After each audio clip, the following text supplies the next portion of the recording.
Assalamualaikum warahmatullahi wabarakatuh. Alhamdulillahirabbil alamin. Wassalatu wassalamu ala asrofil anbiya'i wal mursalin wa ala alihi wa ashabihi ajmain. Allahumma shalli wa sallim wa barik ala Muhammadin wa ala alihi wa ashabihi wa man tabi'ahum bi ihsanin ila yaumil qiyamah.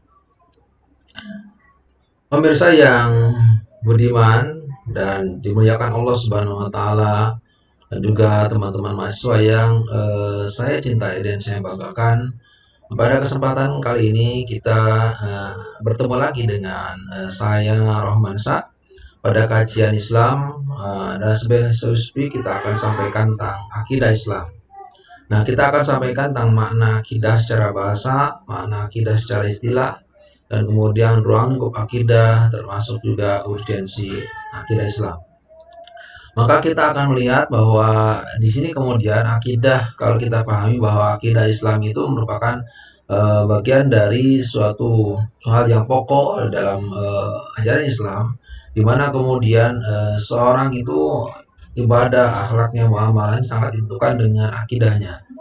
Jadi akidah Islam ini merupakan suatu hal yang sangat urgen pada diri seorang. Maka ini dibuktikan dengan dua kalimat syahadatnya ketika dia meyakini bahwa Allah itu adalah Tuhan yang berhak untuk disembah, kemudian juga Tuhan yang berhak, Tuhan yang Maha Esa, Tuhan yang Maha Kuasa, dan dengan segala sifat-sifatnya begitu. Dan juga kita mengakui bahwa Nabi Muhammad adalah hamba dan utusan Allah. Nah, keyakinan kita kepada Allah itu merupakan suatu hal yang sangat esensi, yang sangat penting bagi kita, adalah kemudian melakukan segala bentuk kegiatan, baik itu terkait dengan hubungan dengan Allah maupun dengan manusia. Maka kita lihat makna akidah di sini. Nanti setelah makna akidah kemudian ada ruang lingkup akidah, ada sumber akidah, ada urgensi akidah, dan ada juga kaidah-kaidah akidah. Maka kita lihat yang pertama adalah teman-teman pemirsa yang dirahmati Allah. Kita lihat makna akidah di sini adalah akidah secara istilah, secara etimologi atau secara bahasa itu berasal dari kata bahasa Arab ya. Yang pertama dari kata aqada, kemudian yaqidu, kemudian aqdan wa aqidatan.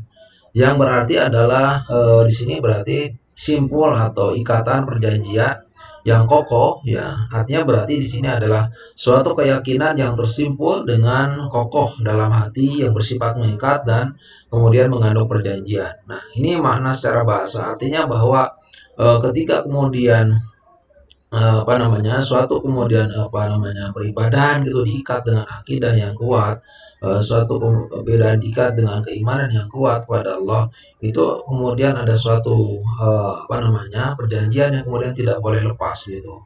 Nah, kalau misalkan itu lepas, seperti hanya kemudian itu menunjukkan bahwa nanti seperti kita mengikat sapu ya, akidah itu mengikat sapu atau sapu lidi lah.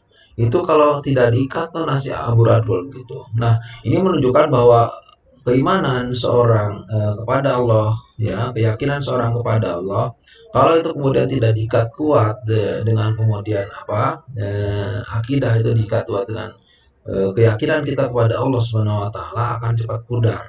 Nah, nanti mungkin bisa masuk pengaruh dari luar yang kemudian akan mempengaruhi pemikiran seorang dalam hal keyakinannya kepada Tuhan yang Maha Esa, Tuhan yang Maha Kuasa begitu. Nah, kalau dia tidak kuat akidahnya, maka itu akan berantakan. Akan implikasinya kepada kepada realitas kehidupannya di dalam kehidupan sehari-harinya. Kalau misalkan akidahnya kuat, diikat dengan kokoh ya, dengan keimanannya ya, keyakinannya, ketakwaan kepada Allah, maka dia akan kuat dan kemudian seperti hanya sapu lidi tadi, tidak akan berantakan. Nah, tanda orang yang tidak berakidah itu biasanya tidak jelas ya, tidak jelas dia siapa Tuhannya begitu, kemudian apa agamanya gitu. Nah, kemudian dia tujuannya diciptakan untuk apa, nah itu berbeda ya, hanya implikasinya kepada kehidupannya sehari-hari gitu. Nah, orang yang berakidah dengan kuat, orang yang berakidah dengan kokoh itu mereka kemudian akan kemudian senantiasa terikat dengan Allah Subhanahu wa taala. Apapun kemudian keadaannya baik itu keadaan senang, keadaan susah, dimanapun dia tempatnya dia berada, tetap dia akan mengikat terkait dengan Allah Subhanahu wa taala. Dia tidak akan kemudian lepas dari situ. Nah, maka kemudian orang yang berakidah itu, orang berakidah kuat itu akan senantiasa ingat kepada Allah Subhanahu wa taala. Dia senantiasa dekat dengan Allah Subhanahu wa taala gitu ya. Nah, itu makna secara bahasa kalau kita pahami itu seperti itu. Makna secara istilah, secara terminologi lebih jelas lagi, ini adalah beberapa perkara yang wajib kemudian diyakini kebenarannya oleh manusia, oleh hati manusia, yang itu mendatangkan ketentraman. Nah, ketentraman jiwa yang itu menjadi suatu keyakinan yang tidak bercampur dengan keraguan sedikit pun. Nah, ini berarti menunjukkan bahwa di sini kemudian akidah itu adalah bisa menghadirkan ketentraman dalam diri kita. Nah, jadi itulah kemudian orang yang berakidah, saya katakan tadi, dia kemudian tidak akan bingung, kemudian tidak akan kemudian galau, ya, tidak akan kemudian juga pelin-pelan begitu dalam melakukan segala ajaran Islam ini. Karena apa? Karena fondasi akidahnya sudah mantap. Nah, sudah mantap. Dia nyantai aja begitu ketika melihat realitas kehidupan, cobaan demi cobaan dia hadapi dengan kesabaran. Nah, itu tandanya dia sudah berakidah mantap. Keyakinan kepada Allah, dia pasti bahwa Allah SWT itu akan memberikan rezeki yang yang melimpah, yang tidak disangka-sangka. Nah, tapi kemudian dia dengan keyakinan sambil berusaha melakukan kegiatan-kegiatan aktivitas untuk memperoleh sesuatu yang dia cari begitu, seperti misalkan bekerja ya, kemudian juga selain bekerja juga beramal gitu, dan beramal dengan ikhlas, dan dia yakin ya dengan kemudian dia berusaha dengan ikhtiar, Allah Subhanahu wa taala akan menolongnya. Jadi kemudian dia tidak kemudian putus asa gitu dari rahmat Allah ketika kemudian dia diberikan ujian oleh Allah Subhanahu wa taala apapun itu, karena keyakinannya dengan Allah sudah kuat ya, ketakwaannya dengan Allah sudah kuat, dia kemudian tidak takut, tidak khawatir gitu ya. Nah, dia akan senantiasa tenang, nyaman. Karena orang yang berakidah senantiasa zikir kepada Allah, ingat kepada Allah. Ala bidzikrillah tatmainnul qulub. Dia dengan zikir kepada Allah kemudian hatinya akan tenang. Nah, itu tanda orang kemudian berakidah dengan benar, ya, berakidah dengan benar, yakin bahwa Allah SWT itu akan menolongnya. Nah, ini bisa dipahami ya dari definisi ini. Nah, kemudian juga di samping itu juga kita akan melihat bagaimana sebetulnya ruang lingkup akidah. Ruang lingkup akidah itu kalau kita lihat itu ada 4 ya, teman-teman pemirsa yang dirahmati Allah. Di sini ada yang disebut dengan ilahiyah, ada yang disebut dengan nubuwah, ada yang disebut dengan ruhaniyah, ada yang disebut dengan sam'iyah. Yang terkait dengan ilahiyah itu berarti kan terkait dengan pembahasan tentang sesuatu yang berhubungan dengan Tuhan, dengan Allah Subhanahu wa taala. Dia menyangkut tentang wujud Allah Subhanahu wa taala, kemudian nama-nama Allah, sifat-sifat Allah, gitu, perbuatan Allah dan lain-lain. Nah, hal-hal yang demikian tuh harus diyakini ya oleh umat Islam, khususnya oleh umat Islam, bahwa Allah Subhanahu wa taala ada dengan segala ciptaannya. Ya, ada dengan segala ciptaannya. Wal awalu wal akhir wal dhahir wal batin. Dialah yang awal, yang zahir, yang batin. Jadi dialah yang pertama ya. Tidak ada kemudian Allah itu beda dengan manusia. Kalau manusia itu dahului oleh nol, kemudian diakhiri oleh nol. Artinya manusia itu artinya nggak ada, kembali lagi menjadi tidak ada. Kalau Allah itu wahdaniyat ya. Jadi dia berdiri sendiri ya, qiyamu bi nafsihi gitu ya. Jadi ada dengan sendirinya, berbeda dengan kita. Kita yakini itu. Ya, ini bagian dari kita meyakini bahwa Allah itu ada, dan dimanapun kita berada, disitulah ada Allah Subhanahu wa taala. Nah, terkait dengan wujud Allah, maka di sini kemudian jangan kemudian kita memikirkan adanya Allah itu ada dengan seperti kita. Ya, kalau kita memikirkan adanya Allah harus ada dengan diri kita, itu seperti kita tidak yakin dengan adanya Allah. Seperti hanya misalkan orang Bani Israel yang kemudian dia tidak ikut pada ajakannya Musa. Dia mau ikut mengakui bahwa Tuhan itu ada.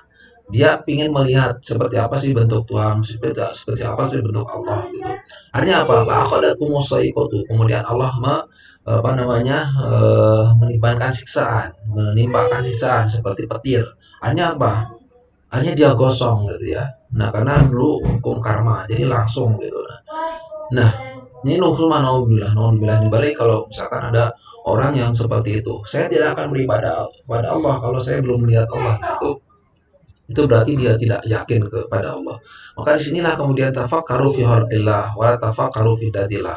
Jadi pikirkanlah ciptaan Allah, jangan memikirkan adanya Allah. Kalau kita memikirkan adanya Allah itu akan stres sampai kapanpun tidak akan. Jangankan begitu.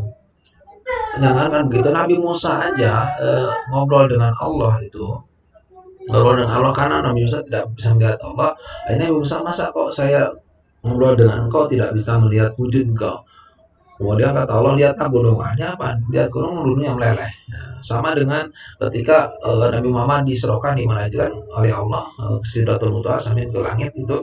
Nah, itu apakah Muhammad itu melihat Allah apa tidak? Di dalam kitab sirah termasuk juga beberapa ini beberapa hadis. Jadi aku itu tidak melihat Allah tapi melihat dengan keyakinan dengan hatinya. Itu Nabi Muhammad, apalagi kita. Nah, di sini ya, nama-nama Allah itu nama-nama Allah seperti Asmaul Husna ada 99 nama itu yang kemudian kita harus menghafalnya ya, harus menghafalnya setiap apa namanya setiap kita bersolat itu biasanya kalau saya alhamdulillah ya karena dengan kakak saya itu biasanya saya dulu waktu kecil itu biasanya membaca doa Asmaul Husna bahkan sampai sekarang tuh masih ingat gitu ya sifat-sifat atau nama-nama Allah. Nah terkait juga sifat-sifat Allah sifat wajib bagi Allah kan ada 20 ya wujud kidam bako wujud kidam bako apa namanya wujud kidam bako apa namanya mukhalafatul hawadisi kiamu binafsi ya wadaniyat kurdat irdat ilmun hayat ilmu hayat sama basor kalam qadiran muridan aliman hayan samian basiran mutakaliman gitu ya. Nah ini terkait dengan sifat wajib bagi Allah yang kemudian harus kemudian kita mengetahui bersama gitu ya. Nah, kemudian terkait dengan itu juga ada perbuatan Allah dan lain-lain. Nah, terkait dengan kehendak-kehendak Allah, kemudian kita yakin bahwa ketika kita melakukan ini ternyata Allah kemudian berkehendak lain, kita yakini bahwa itu adalah ada sesuatu di balik itu. Nah, Nah, ini kita harus meyakini itu ilahiyah.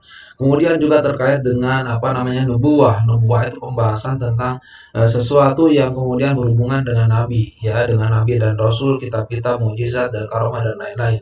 Seperti misalkan tentang salah satunya misalkan Nabi Muhammad, kemudian dia bisa mengeluarkan air dari jari-jarinya, kemudian juga selain itu juga bisa memasukkan bulan dalam sakunya gitu ya.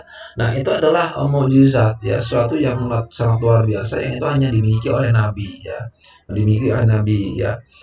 Mukjizat yang terbesar Al-Qur'an gitu ya, yang itu hanya diberikan kepada nabi. Disebut dengan ulul azmi ya. Nabi Musa misalkan dia bisa apa namanya melempar apa namanya tongkatnya jadi ular gitu ya. Nah itu adalah seperti Nabi Isa misalkan Nabi Isa bisa menyembuhkan orang sakit. Nah itu adalah mujizat ya atau kemudian Nabi Ibrahim misalkan mujizat dari Allah. Nabi Ibrahim bisa kemudian apa namanya mendinginkan api ya artinya dia tidak dibakar dia bisa dibakar rasanya api menjadi dingin. Nah itu adalah bagian dari mujizat ya dan karomah kemuliaan dari Allah Subhanahu wa taala. Kita yakin bahwa itu itu adalah pemberian dari Allah yang diberikan kepada para nabinya. Nah, di sini juga kita yakini ada kitab-kitab ya kitab di dalam Islam itu adalah kitab Taurat, ya Injil, Zabur, Al-Qur'an. Nah, kita yakini adanya itu. Jadi kitab Zabur juga ada, kitab Taurat juga ada, kitab Injil juga ada, kitab Al-Quran juga ada. Kita yakini itu.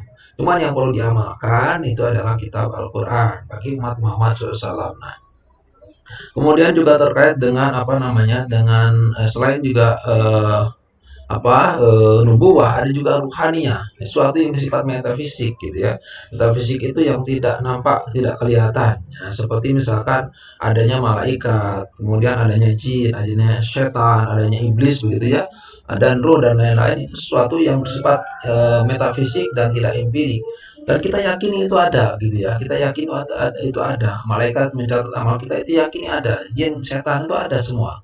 Tetapi kemudian jangan sampai keyakinan kita kepada jin, setan itu membuat kita takut kepada Allah, kepada mereka. Justru kita harus takut kepada Allah Subhanahu wa taala, bahwa yakin semuanya itu adalah makhluk Allah Subhanahu wa taala. Nah, inilah bentuk dari akidah kita kepada Allah, kepada barang yang gaib ya, sesuatu yang gaib, dan itu kita yakini adanya. Itu yakini adanya ya, tapi keyakinan kita jangan sampai mengalahkan kepada keyakinan kepada Allah ya. Tetap takut, kemudian takut dengan melaksanakan perintah Allah itu hanya kepada Allah saja begitu, bukan kemudian kepada makhluk yang lain. Kemudian samiyah sesuatu yang kemudian yang hanya berkaitan, yang hanya bisa diketahui oleh sami dari dalil Al-Qur'an dan hadis Nabi. Kita mendengar, membaca begitu, seperti misalkan ada adanya alam barzah, akhirat, surga, neraka, tanda-tanda kiamat. Nah, itu adalah sesuatu yang kemudian tidak diketahui, sesuatu yang kemudian itu perkara akhirat gitu ya. Adanya alam barzah itu seperti apa? Ya kita yakini adanya. Ada hari akhir, hari kiamat itu kita yakini adanya. Ada surga dan neraka itu kita yakini. Ada azab kubur itu kita yakini. Nah, itu bagian dari itu tidak bisa ditakwili, tidak bisa kemudian dengan menggunakan akal pikiran kita seperti apa, nggak bisa itu. Itu berkaitan dengan aspek keimanan kita kepada Allah Subhanahu wa taala. Bagaimana kemudian kita yakin bahwa itu sebenarnya ada ya. Adanya alam dunia, adanya alam akhirat itu mesti ada. Ya, mesti ada. Makanya ketika ada orang meninggal dunia, sebetulnya nanti dia masih diminta pertanggungjawabannya oleh Allah untuk berhadapan dengan Allah Subhanahu wa taala, apakah dia akan masuk surga atau masuk neraka. Nah, itulah kemudian yang perlu saya sampaikan itu dari ruang lingkup akidah. Kemudian setelah itu juga kita akan melihat ruang lingkup akidah terkait dengan aspek keimanan, aspek dengan arkanul iman, rukun iman ya. Rukun iman kepada iman kepada Allah, iman kepada malaikat, iman kepada kitab-kitabnya, iman kepada rasul, nabi-nabinya ya, dan nabi dan rasulnya, kemudian iman kepada hari akhir dari kiamat, dan iman kepada takdir Allah Subhanahu wa taala. Semuanya itu kita yakini betul bahwa itulah yang kemudian kita harus imani, kita harus yakini bahwa semuanya itu adalah kehendak Allah Subhanahu wa taala. Nah, kita harus yakin bahwa kita harus mendahulukan keimanan kita kepada Allah. Malaikatnya ada, kemudian kitab-kitab tadi ya, nabi dan rasulnya ada itu ya. Kemudian juga selain juga kita beriman kepada Nabi Muhammad, juga kita yakin ada para nabi sebelumnya gitu ya. Hari akhir datangnya kiamat pasti ada, cuman nggak tahu kapan datangnya hari kiamat, kita yakini gitu ya. Kemudian iman kepada takdir Allah, bahwa semua kadar baik kadar buruk itu adalah datangnya dari Allah, sebenarnya disampaikan pada pada pembelajaran sebelumnya ya, tentang kemudian takdir manusia itu. Nah, kemudian juga terkait dengan selain itu juga kita sampaikan adalah sumber akidah. Sumber akidah itu tentunya kita jelas adalah Al-Qur'an dan hadis Nabi ya. Sumber akidah itu artinya bahwa apa yang kemudian disakatakan atau disampaikan oleh Rasul maka kita ambil. Apa yang kemudian ditinggalkan oleh Rasul maka kemudian kita tinggalkan begitu. Nah, ini adalah kaitan dengan dengan akidah kita. Nah, maka ini sangat berkaitan ya dengan bagaimana kemudian kita melaksanakan apa yang diperintahkan oleh Rasul, bagaimana kita melaksanakan apa yang diperintahkan oleh Allah. Nah, kemudian kita lakukan dengan semaksimal mungkin dengan bentuk ketakwaan kita kepada Allah Subhanahu wa taala. Nah, inilah kemudian dasar akidah kita. Berarti kalau begitu adalah dasar akidah itu adalah Al-Qur'an dan hadis Nabi. Nah, misalkan contoh ya ayyuhalladzina amanu atiiullaha wa atiiur rasul wa ulil amri minkum. Nah, ini adalah bagian dari bentuk ketaatan kita kepada Allah, bagaimana kemudian kita berakidah itu dengan baik, dengan benar, dengan kemudian tidak bercampur dengan keraguan, sebagai bentuk ketaatan kita kepada Allah dan kepada Rasulullah ya, kepada ulil amri yang itu juga yang itu taat kepada Allah dan Rasulnya. Nah, Nah, ini yang kemudian dijadikan sebagai dalil dalam melaksanakan atau akidah kita, akidah Islam kita. Maka kita yakin dari sini bahwa akidah Islam kita itu bersumber kepada Al-Quran dan hadis Nabi. Nah, oke, kemudian yang kita lanjutkan adalah selain juga itu ada kaidah-kaidah ya, kaidah-kaidah tentang akidah ya. Kaidah-kaidah tentang akidah itu kemudian di sini ada apa namanya? Ada semacam pernyataan ya. Apa yang saya dapat ketahui dengan indera saya yakini bahwa itu adanya. Nah, seperti kita apa namanya ada kecuali bila akal saya mengatakan tidak berdasar pengalaman masa lalu. Ini adalah tentang dasar akidah bagaimana kemudian Ibrahim juga seperti itu ya, artinya meyakini apa namanya adanya Allah tuh apa namanya bumi, langit, kemudian apa matahari gitu ya. Nah itu adalah bagian dari apa namanya dari keyakinan kita ya, keyakinan kita kepada sesuatu yang empirik kemudian kok tidak hilang.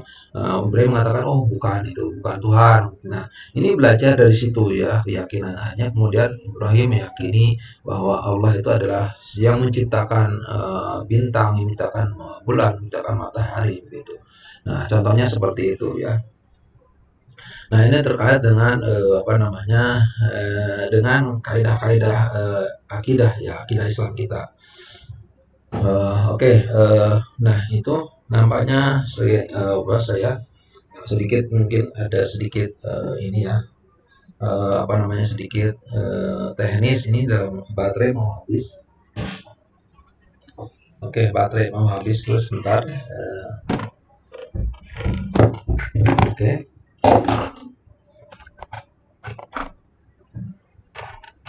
Oke, kita lanjutkan ya teman pemirsa yang rahmati Allah. Mohon maaf tadi baterainya habis. Kemudian kita lihat bahwa yang kedua adalah keyakinan di samping juga diperoleh dengan menyaksikan langsung, juga bisa kemudian melalui berita-berita yang diyakini kejujuran dari sebuah berita. Nah, ini terkait dengan keyakinan sebetulnya, keyakinan kita seperti misalkan seperti misalkan kita percaya kepada orang. Kepada orang itu kita akan percaya kepada orang itu kalau dia kemudian ketika menyampaikan berita itu adalah dengan jujur, dengan benar gitu ya, dengan jujur, dengan benar. Nah itu sebetulnya kaidah-kaidah sama dengan kita kepada Allah Subhanahu Wa Taala ya. Cuman bedanya dekat pada Allah itu terkait dengan aspek keimanan kita kepada Allah Subhanahu Wa Taala. Nah, ya itu yang kemudian kita pahami bahwa sesuatu itu bisa diyakini kalau misalkan ada bukti-buktinya. Ya, sebenarnya Allah ada karena ada ciptaannya begitu ya. Nah, itu. Nah, kemudian juga di sini ada pernyataan Anda tidak berhak memungkiri wujud sesuatu hanya karena Anda tidak menjangkau dengan indera dengan indera mata. Ini ada kaidah kita bahwa kita tidak bisa menjangkau keadaannya Allah Subhanahu Wa Taala ya. Maka kemudian di sini kemudian kita kemudian jangan kemudian memungkiri itu karena kita tidak bisa melihat Allah, tidak bisa melihat malaikat dan lain-lain makhluk gaib. Hanya kita tidak yakin ya dengan adanya Allah, dengan adanya malaikat begitu. Nah itu jangan karena itu. Jadi hal-hal yang berkaitan dengan keimanan akidah itu kaitannya dengan kepercayaan kita kepada Allah Subhanahu Wa Taala. Nah, seperti orang Bani Israil tadi, dia karena tidak melihat Allah tidak mau beribadah kepada Allah. Nah, itu yang kemudian yang yang salah ya seperti itu. Nah, seorang hanya bisa menghayalkan sesuatu yang sudah pernah dijangkau oleh indera ya.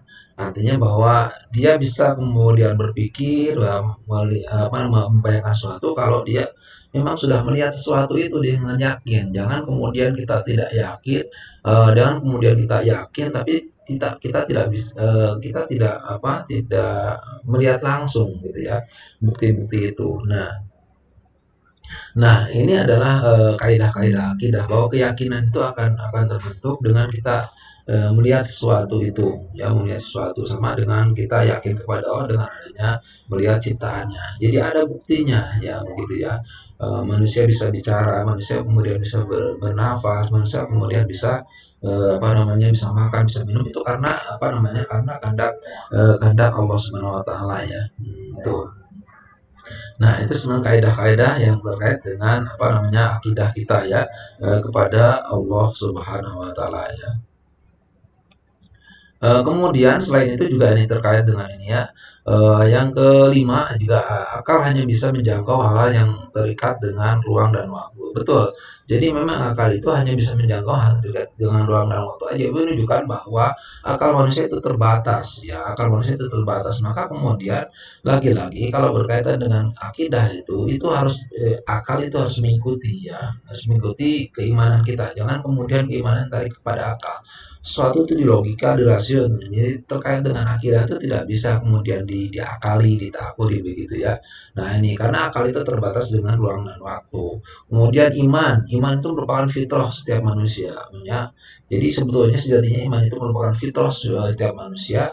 Maka disinilah kemudian ketika mukul maulidin yuladu ala fitrah, maka setiap anak itu dilahirkan dalam keadaan suci. Tergantung ya apa namanya orang tuanya. Abawahu yuhawidanihi wa masyironihi au yumajisanihi. Tergantung orang tuanya apakah dia akan menjadikan agama Yahudi, agama Nasrani, agama Majusi. Nah, tergantung orang tuanya. Maka disinilah sejatinya sebenarnya apa namanya manusia lahir ke dunia itu fitrah ya, suci. Jadi memang suci bersih. Maka dia kemudian kalau dimasuki apapun itu mesti ya itu tergantung orang tuanya ya, yang mendidiknya. Apakah dia mau jadikan dia agama Islam atau agama Yahudi, Nasrani. Nah, itu ya. Oke, kemudian kepuasan material di dunia sangat terbatas. Oke, nah memang ini menunjukkan bahwa keyakinan kita kepada Allah bahwa memang menunjukkan bahwa kepuasan material di dunia sangat terbatas. Nah, kadang keterbatasan itu yakin bahwa itu adalah makhluk Allah Subhanahu wa taala ya, menunjukkan bahwa wah ini adalah apa namanya sesuatu yang diciptakan Allah Subhanahu wa taala. Maka kemudian kita yakin kepada Allah. Ya, yang tidak terbatas itu adalah Allah Subhanahu wa taala yang tidak terbatas. Bahkan dunia perkara akhirat itu yang kemudian tidak ada karena kekal abadi ya kalau di akhirat. Nah, ini perkara dunia kan suatu yang sangat terbatas, suatu yang sebentar ya gitu, sementara. Nah, itu kita yakini itu, memang kita yakini seperti itu. Nah, itu bagian dari keyakinan kita. Kemudian keyakinan tentang hari akhir adalah konsekuensi logis dari keyakinan tentang adanya Allah yang benar. Jadi kita yakin bahwa datangnya hari kiamat itu nanti sebenarnya adalah keyakinan bahwa itu berarti menunjukkan bahwa Allah sudah menciptakan dunia akhirat. Mau yakin disinilah kemudian kita akan yakin bahwa dengan adanya hari akhir itu datangnya hari kiamat itu berarti lebih lebih yakin lagi itu menunjukkan bahwa adanya Allah Subhanahu wa taala, bahwa Allah yang kemudian bolak-balikan sesuatu dari kemudian ada menjadi tidak ada, dari kemudian biasa ya menjadi luar biasa, dari kemudian tidak dasar menjadi dasar, datangnya kiamat tadi ya itu adalah yakin bahwa inilah wujud Allah Subhanahu wa taala, semuanya itu adalah kehendak Allah Subhanahu wa taala.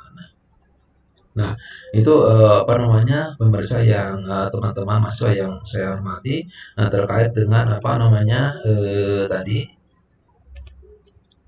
terkait dengan ini ya kaidah-kaidah akidah ya. Kemudian juga selain juga kaidah yang seperti tadi ada yang terakhir ya urgensi dari akidah kita. Jadi urgensi dari akidah kita itu adalah yang pertama adalah akidah Islam merupakan dasar pokok ajaran Islam ya, yakni dasar fondasi bagi setiap agama ilahi, agama Allah Subhanahu wa taala ya. Sehingga agama yang tidak dibangun dengan akidah yang benar, dengan akidah Islam adalah batil ya, dan tidak dapat dijadikan sebagai apa namanya pegangan. Maka Islam mengingkari kepada satu orang yang menentang terhadap Tuhan yang Maha Pencipta. Yang kedua Islam juga menentang orang-orang musyrik yang menyembah kepada selain Allah. Kemudian Islam juga menentang orang-orang yang tidak beriman kepada malaikatnya, kitabnya, dan hari akhir. Nah, disinilah kemudian bahwa menunjukkan bahwa apa namanya pentingnya kita belajar akidah Islam. Ketika kita belajar akidah Islam itu menunjukkan bahwa apa namanya merupakan itu karena merupakan suatu hal yang pokok yang sangat urgent saya katakan tadi bagi kemudian keberagaman kita. Ya, karena apa? Karena dengan adanya akidah Islam ini menunjukkan bahwa apa namanya menunjukkan bahwa apa namanya, menunjukkan bahwa Islam itu mau dibangun oleh dasar-dasar akidah yang benar gitu. Maka kemudian tidak heran kemudian ketika seorang itu mau masuk Islam menjadi 2 kalimat syahadat itu memang menunjukkan bahwa itu harus dibangun dulu. Setelah kemudian yakin baru diperintahkan sholat, puasa, haji. Nah itu. Nah kemudian di sini menunjukkan bahwa ini ada kemudian sekat bahwa ketika kemudian agama yang lain yang tidak dibangun oleh akidah yang benar tadi, maka kemudian dia akan batil. Nah, akan batil sia-sia apa? Karena dia tidak dibangun oleh keyakinan kepada Allah Subhanahu wa taala ya.